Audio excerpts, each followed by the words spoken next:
Hello, hello, hello. Welcome to or back to my channel.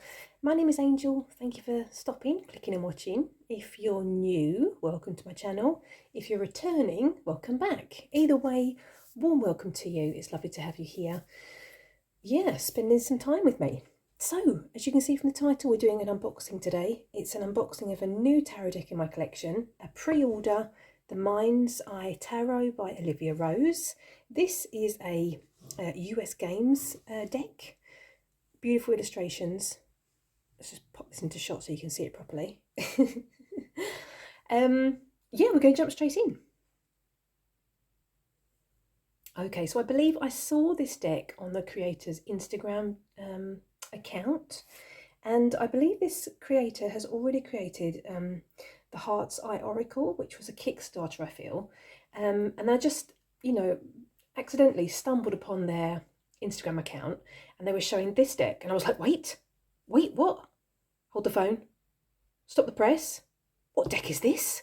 I think I need it in my life. And, to make a long story short, here it is. So I've already taken the cards out of the box. Let's have a quick look at the box here so you can see. Got some really beautiful illustrations. I believe this is the Strength card. Let's go this way. Here we have the Lovers card, I feel. And the Fool card, I would imagine. Yeah, I've already taken the cards out because I was trying to be efficient. I was also a wee bit too excited when I took my cards out, so I actually ripped the ribbon out the box, but there is a ribbon that comes with it. This box is like a light grey lilac toned box colour. I'm going to say that was a terrible description. And I don't know if you can see here, if it's coming out on camera, but the box has got like these beautiful like blossoms or blooms on the box illustrated. It's really pretty. Anyway, that's the box. I'm going to have a quick read to give you a bit of an idea what's going on here. So it says, The Mind's Eye Tarot by Olivia Rose. The Mind's Eye Tarot invites you to embark on an adventure of the spirit, allowing your imagination to be your trusted guide. Through her lush mixed media artwork using tea and gold ink, Olivia Rose conveys the intuitive creative process that inspired the Mind's Eye Tarot and infused it with positive energy. The 78 borderless cards encourage us to dive deep into our own emotions to connect with the stories and symbolism of tarot and discover their meanings and messages. So this includes a 78 gilt-edged cards and 172-page illustrated guidebook. So, enough about the box. Let's get into this. We're gonna continue with the guidebook, I think. Patience is a virtue, and everything comes to he who waits. I'm just full of useful sayings today. Okay, so this is the guidebook. I think this is the star card, which is on the front of the book. It's quite a chunky monkey. Let's have a wee look at this. Okay, let's have a looky here. So, starting with the first page. Wait a second.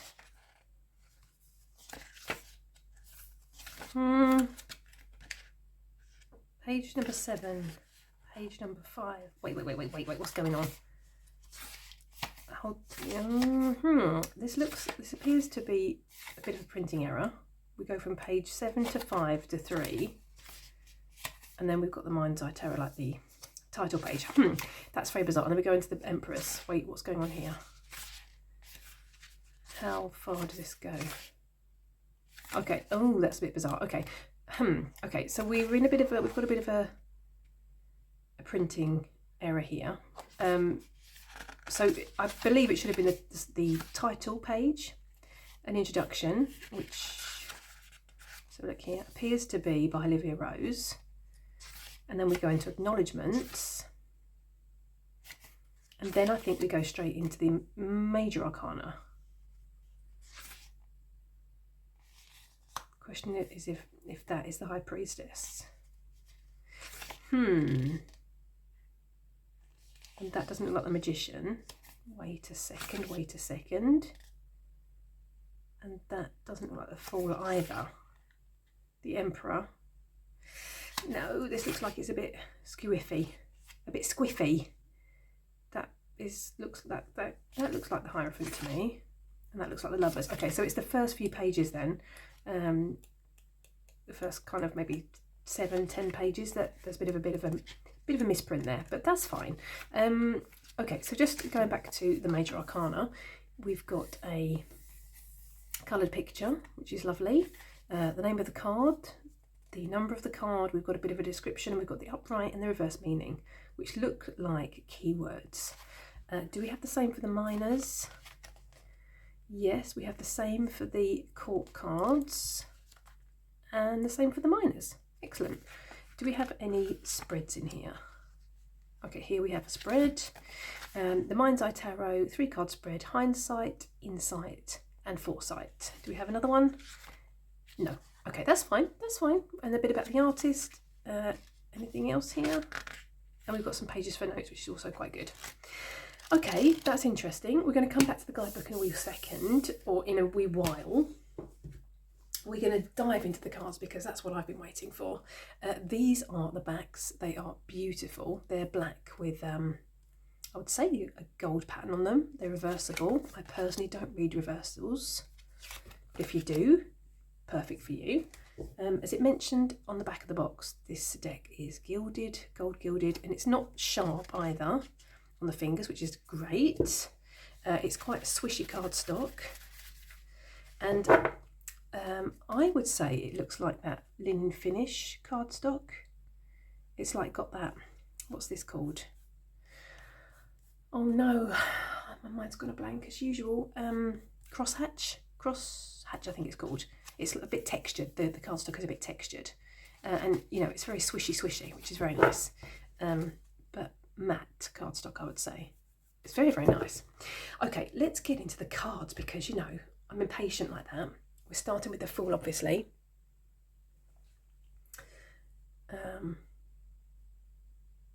Now, I really enjoy the colours of this deck, and I really enjoy it gives me a real autumn vibe, I've got to say. I'm actually using this deck in September because, you know, it totally gives me an autumn vibe, and, you know, what more can I say? I don't know really. It's got the High Priestess, the Empress. Oh, it was the Empress in the book. Okay, interesting. I really like the fact that the Empress isn't pregnant. That totally doesn't work for me. A pregnant Empress. I'm not a big fan of that depiction. So this works much better for me. Let's have a look. Let's go further. I love this Emperor. I love this sun mask that's going on there, and I don't think I mentioned, but I love all the eyes going on in the deck. I think that's initially what drew me actually to the deck, to be quite honest. I love that. I'm feeling drawn to eyes at the minute. The Hierophant, the Lovers, which I think is beautiful. This reminds me of lava, molten lava or flowing lava. The Chariot, that's beautiful. I wonder what they're holding here. That would be interesting to know if they mention it in the guidebook. I like the cosmic feel these cards give me as well. I think obviously because, you know, the characters are in with a black background, but it feels like these are constellations or stars obviously behind them. It'd be interesting to know how it reads when I start using it for readings. I love this Hermit card. I love this. This feels like a cozy, comfy retreat, a space that you can retreat to, a nurturing space, which I'm assuming gives me that vibe because of the fetal position that the Hermit's in. This kind of gives me a bit of a womb vibe. That's interesting. Be interested to know what the guidebook says about that one. The Wheel of Fortune. I love this artwork. Justice. It's just so beautiful. The Hanged Man. Let's take a quick look what the Hanged Man's face is up to. This is lovely, this third eye, the reference to the third eye. That's gorgeous. Gorgeous. Okay, death. I love this card. I'm in a death year. 2023 is my death year. A lot's happened this year. A lot of changes have happened. I've been really trying to focus on leaving old behaviours behind, and hopefully I'm doing that successfully. 3 months left of 2023, so we'll see how it ends up at the end of the year. Temperance. I always have a problem with temperance. I never remember temperance. Do you have that problem? Is there a card in the tarot that doesn't stick in your mind? I always have to go back to the guidebook for temperance. I don't know what it is. It just refuses to, stick in my brain.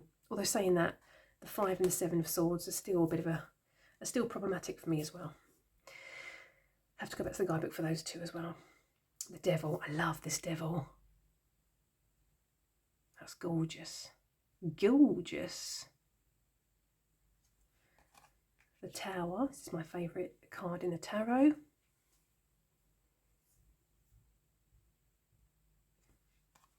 The Star, which we saw on the guidebook earlier.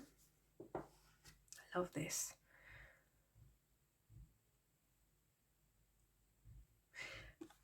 The figures so far feel very melancholy to me. They feel quite, or not melancholy, but maybe just very neutral in their facial expressions. That'll be interesting to know how that reads as well once I start using the deck. The Moon, which was the card on the front of the box. I'm really enjoying these eyes in the artwork. And look at this, the sun is gorgeous. That's beautiful. Look at that contrast as well. Wow. Judgment. Loving this.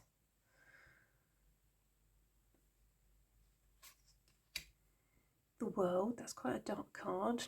I'm hoping that's picking up on camera. It definitely gives me an autumn vibe there. Okay, now we're into the minors. So we're into the Pentacle suit, the Ace of Pentacles.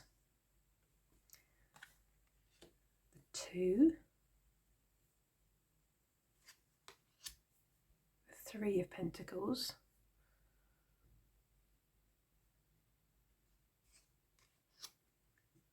The 4, I love this. That's really lovely. I mean, it's very Rider-Waite-Smith, obviously. The images follow the Rider-Waite-Smith. This is beautiful as well. But is it just me? It does feel like a lot of the characters so far have quite a neutral facial expression. That'll be interesting to know how that reads then, once I start, using the deck properly for tarot readings. Now, I obviously, well, if you watched any of my videos before, you'll know that I only read for myself, but, still it's very interesting how different decks read, even if it's only for little old me that I'm reading for. Something that I am thinking about as I'm going through the cards is that I feel a lot of the images are facing straight forward towards us, or they are facing to the left, to my left. And characters facing towards the left, for me, this direction is the past, and to my right, I read it as the future. And I don't think I've seen so many characters looking to the right so far, but we'll have to see if that continues. Here we are again. We're looking, for me, this is looking towards the past. The 10 of Pentacles is usually a card that I really look for in the tarot.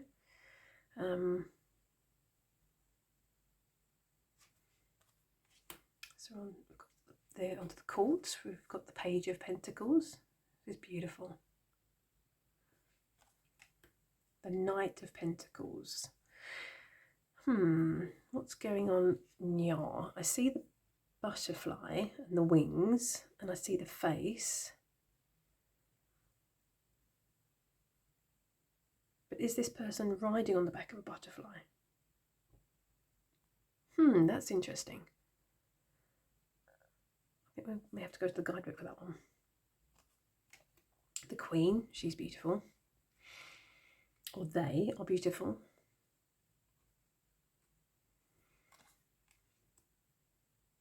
I don't get a stronger Fae energy as I thought I would get with this deck when I saw the artwork initially.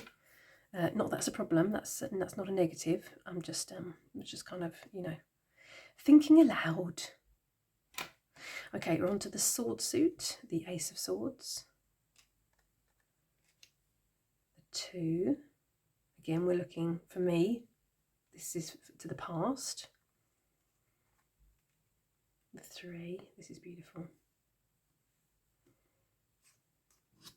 The 4. I like this. Although for me this has got quite a bit of movement in it. It feels like there's a lot of flow going on with the hair and with this movement here. And for me the 4 of Swords is quite a static card. This you know, getting still and recuperating and recovering, or yeah. That's interesting that it feels like, although the character is still in the card, there's this movement going on, I feel, around. The same around the swords. Interesting. The 5 of Swords. He's one of those cards that never sticks in my brain. No matter how much I try, just doesn't want to stay there. The 6, I love this.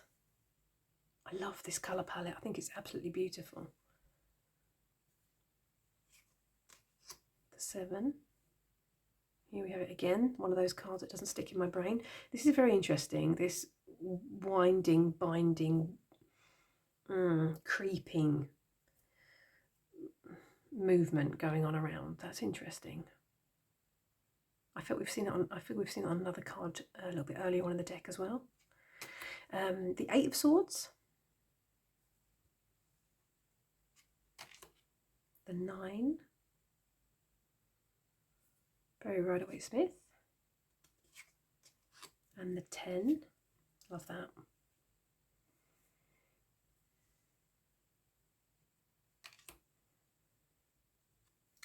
Page of Swords. I think something suddenly struck me, which is not relevant, but I want to say it. This kind of reminds me of like being underwater and coral. Does anybody else get that kind of feeling? Which is, you know, a bit bizarre considering we're in a bit of a cosmic vibe. We've got a bit of a cosmic vibe going on, and we're in the air suit. That's interesting. The Knight of Swords. I love this. That's beautiful. We've got that movement going on. The Queen of Swords.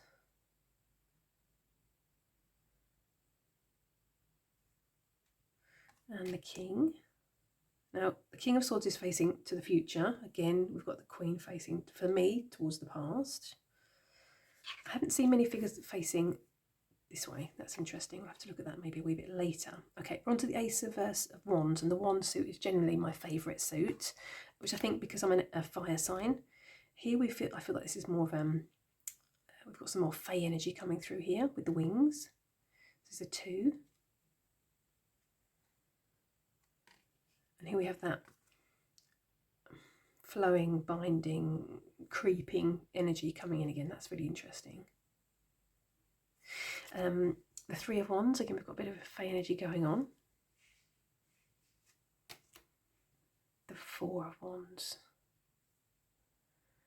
This is what I was mentioning about earlier with the facial expressions. The 4 of Wands usually for me is quite a joyful card, but I don't get a joyful feeling from this. I get a very melancholy feel from this. So it's going to be interesting to know how it reads that later.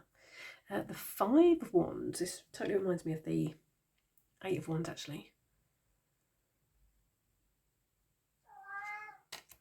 My kitty cat says hello. I love this. 6 of Wands, I love that.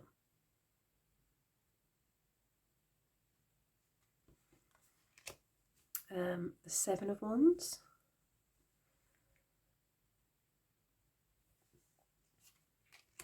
Here we have the 8 of Wands, okay.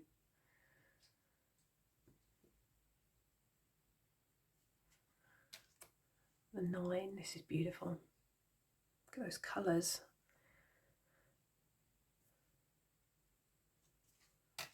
And the 10, that's gorgeous as well. Okay, moving on to the court cards, we've got the Page of Wands. Definite Fae energy, bit of a Fae energy feeling I have going on here now. with the wand suit. This is beautiful as well, the Knight of Wands. Queen. No kitty cat. And the King.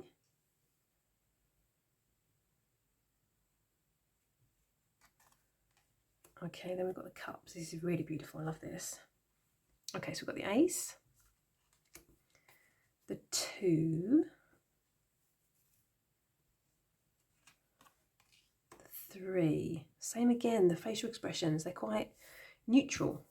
And the 3 of Cups for me is usually quite a happy card. Can be interesting what guidebook says about this. The 4 of Cups, I love this. This is the card that my ancestors usually send to me. It's become like a standard, I don't want to say a running joke or a standard joke, but it kind of is. When that card, you know, turns up, I think, okay, I get it, I get it. I get it. I'm not listening. I'm not taking notice of what's in front of me. That's fine. The 6 of Cups. This is beautiful as well.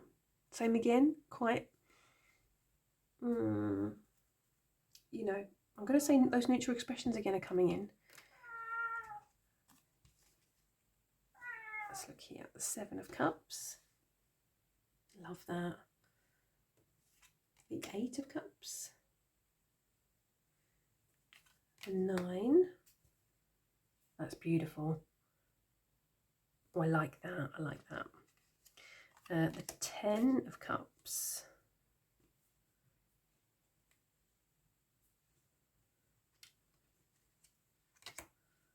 The Page. Let's bring these a bit closer to the camera. The Page of Cups. Love this Myrrh energy. Totally floats my boat. The Knight of Cups is a card that's very important to me. It's one of my ancestral guides. My first ancestral guide that came through to me was the Knight of Cups. So that's a very special card. And we've got the Queen. Sorry, my kitty cat was just about to make a dive onto one of the shelves.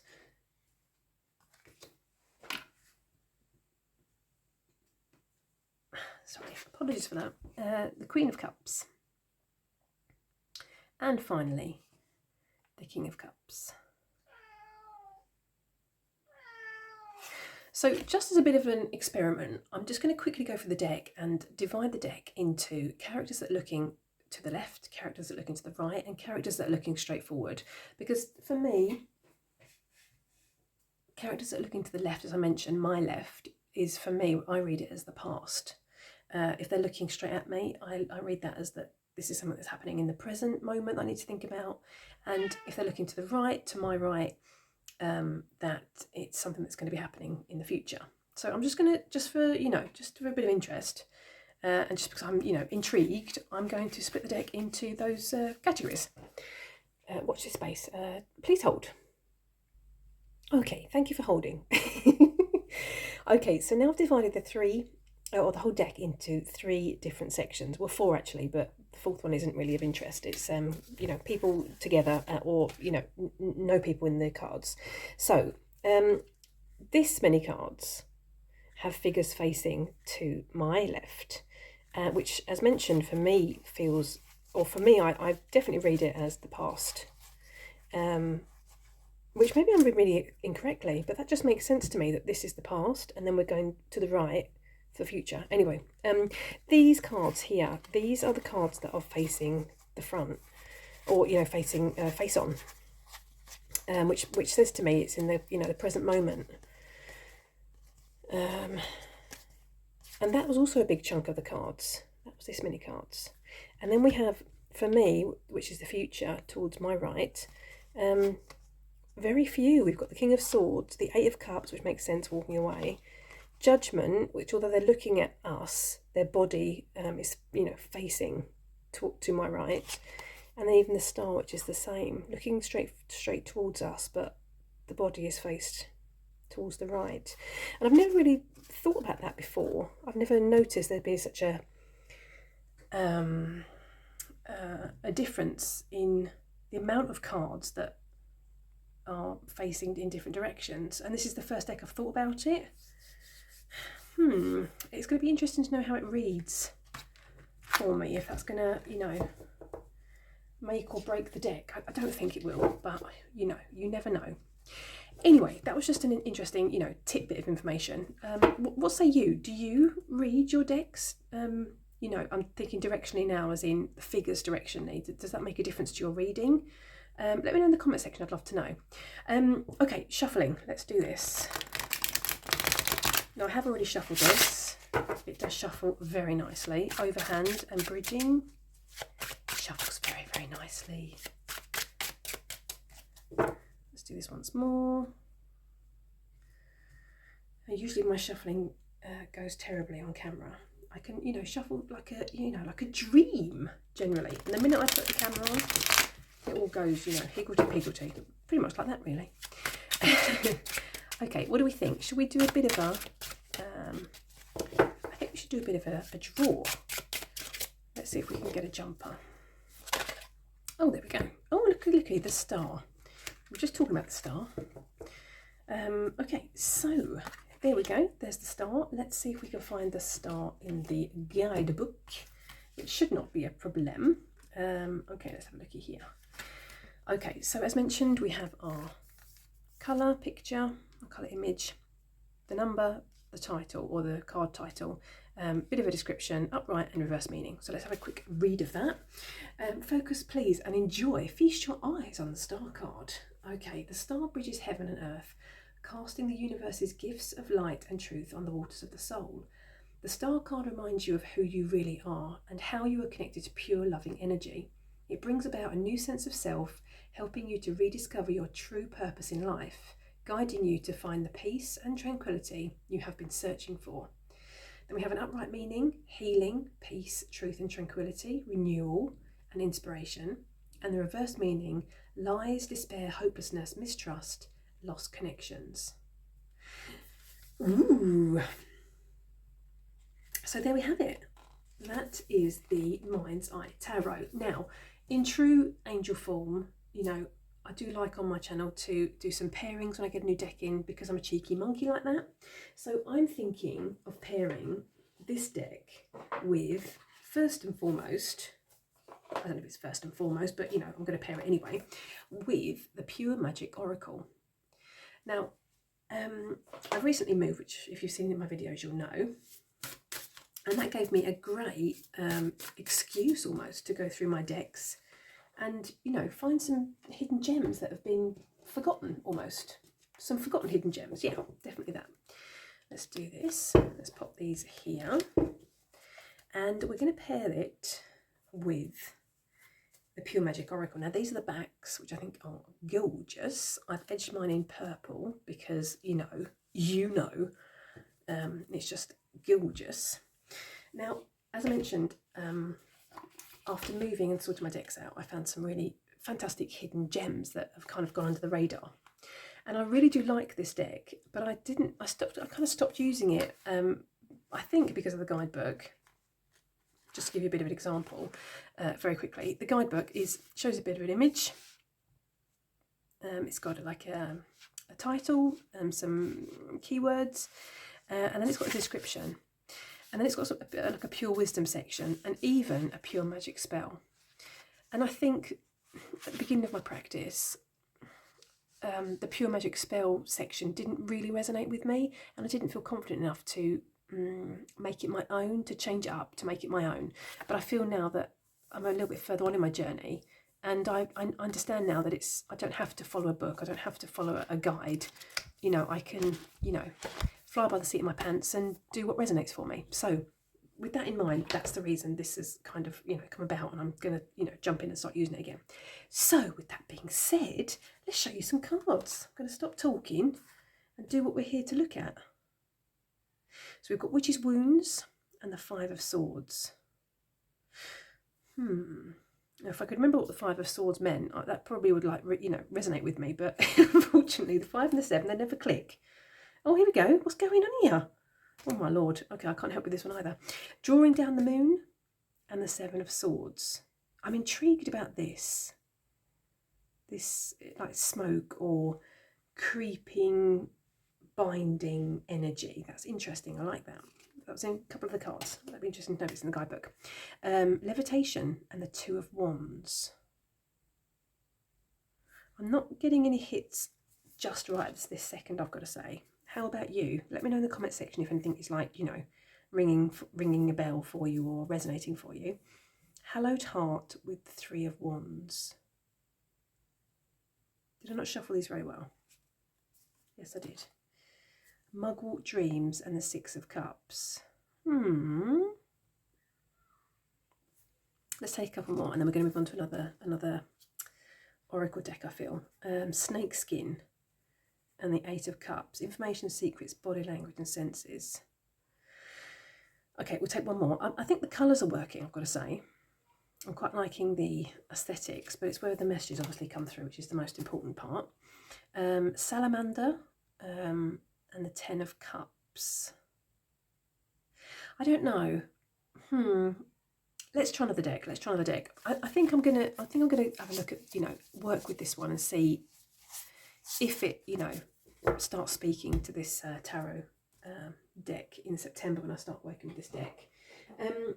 Okay, so the next deck I was totally thinking about when I saw the artwork for this, and I was, you know, sorting my oracle decks out after the move, I came upon this one, Universal Folk Oracle, and I was like, yes, that's going to totally work with this new tarot deck that I've got in my collection. It's going to totally work.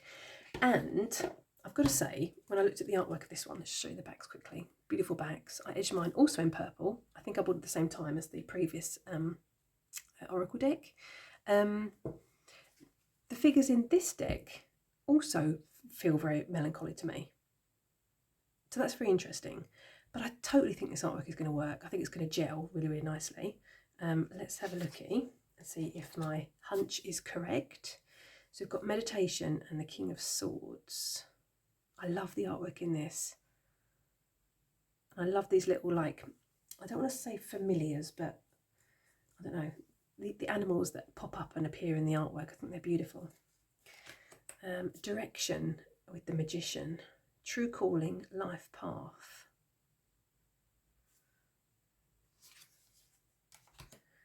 Adventure, Laughter, Spontaneous Nature and Renewal with the Four of Pentacles. I mean, what I was talking about with the melancholy expressions, you'll see that they look very melancholy, but even the animals in this deck look very melancholy to me. They look quite sad. I think that's probably why I haven't used this deck very much, but I totally need to get over myself and just, you know, jump in and do it. So we've got Harmony, Balance, Energy, Breath and Flow with the Seven of Pentacles. I don't know, what are we thinking? Mystery, Revelations, Discovery, Secrets, Unveil with the Eight of Pentacles. I mean, I totally think the artwork is gelling. King of Pentacles with Enchanted, Childlike Wonder, Fae and Gateways. Let's take a couple more. Oopsie. Sorry. Joy. I mean, this person doesn't look very joyful. Affirmation, Surroundings, Light and Beauty with the Two of Swords. I'm not sure. Off the bat, I'm not feeling that I'm getting, you know, it's not really, you know, floating my boat, lighting my candle. But I think I'm going to give it a chance because of the, you know, because of the aesthetics and the artwork. I think they're beautiful together. I really do. Let's just take one more. Last one and then no more. Harvest with the Page of Cups. I love this mirror energy. What are we thinking? I'm thinking we're going to move on to another deck, and this next one's going to be an animal deck. Okay, so the next one is the Divine Animals Oracle. These are the backs. I've edged mine in like a blue. And this I've had quite a while. This is a deck I usually have on my self-love altar. This is the deck by Stacey DeMarco. I really, really like this deck, I've got to say. And I don't know why, I just feel really drawn to this deck, working with this one. And I kind of feel like in September, I think I'm going to just, you know, just wing it and pretty much use, not wing it, but, you know, work with a bit of a selection of decks. So let's see if these are, let's stop talking and let's see if they work together. So actually let's do that. So we've got, did we say what this one was? This was the Page of Cups and the Sacred Ibis, which is learning. I quite like this door opening, this, you know, this illumination coming through. We've got the illumination going on here as well. We've got Dear and Power with the Knight of Cups.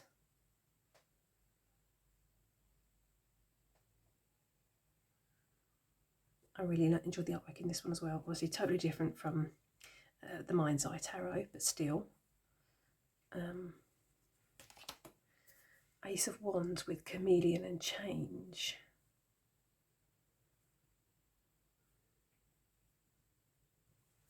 It's interesting with these spirals going on, with the spirals of the clouds. Rhinoceros, Moderation and Temperance. Oh, there you go. You see, I do remember that temperance, you know, relates to moderation and walking the middle path and balance. That's about all I do remember with temperance. But oh, this is looking, you know, interesting.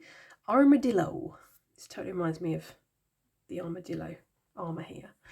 Armadillo and Groundness. King of Wands. Interesting. Do you know what I'm thinking? You know what I'm thinking, don't you? I'm thinking this is a real possibility. I'm liking this. Beauty and the Swan with the Ace of Pentacles. Yes. I mean, it's not a no. Hyena, Fear and the Ace of Swords. Let's take a couple more. Seahorse, Equality with the Knight of Pentacles. Let's take one more, last one. We've got one final deck to look at. Sea Turtle, Stability with the Five of Cups. And we've got both both images, you know, with the water. I think this might be a possibility, you know. I do really like this deck, I've got to say. Let me know in the comment section if you have this, if you've got this deck. I really think it's beautiful. Love this. I think that's a real possibility, I've got to say. Well, last one, and then we're going to wrap this one up because it's becoming quite a long video, you know. Okay, so the last one we're going to look at is Anatomy of a Witch. That would be this one. This is quite a new one in my collection. We're going to move that one along. And it's the same again. I just got like an intuitive hit that these two might work well together. So let's have a look here. We've got the Serpent and we've got the Ten of Wands. The only thing with this deck, I don't find the keywords, you know, so great in this deck. But we'll see. We've got a Dawn and the Hanged Man.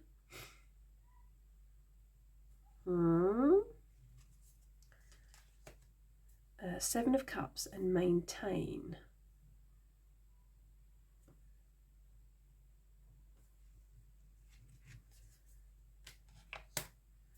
Love and Death. Interesting.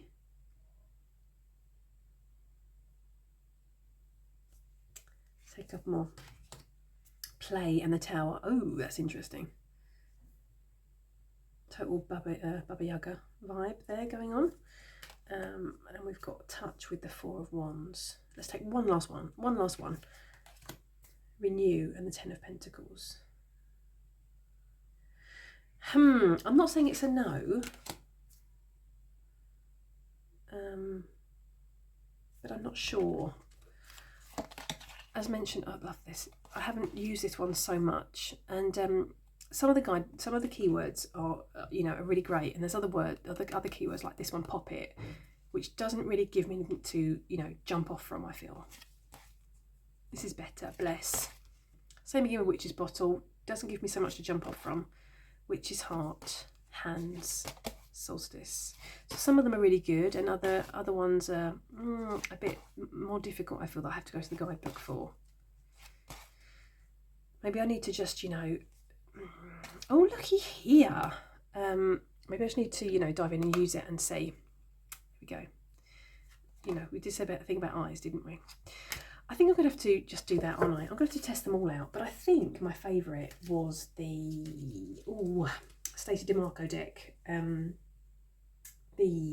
my goodness me, my brain's gone a blank. The Divine Animals Oracle. I think that's going to be my favourite. But what say you? Let me know in the comment section. I'd love to know. I just think this totally, you know, it totally vibes. It totally gels for me.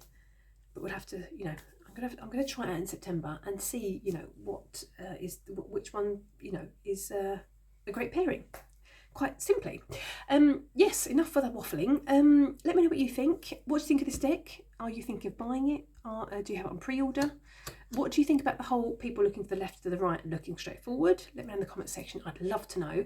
Otherwise, I'm going to thank you so much for spending some time with me. I'm going to wish you a lovely morning, afternoon, or evening, wherever you are in this beautiful world. Yeah, take care, and hope to see you next time. Toodaloo! Sorry for the spiders.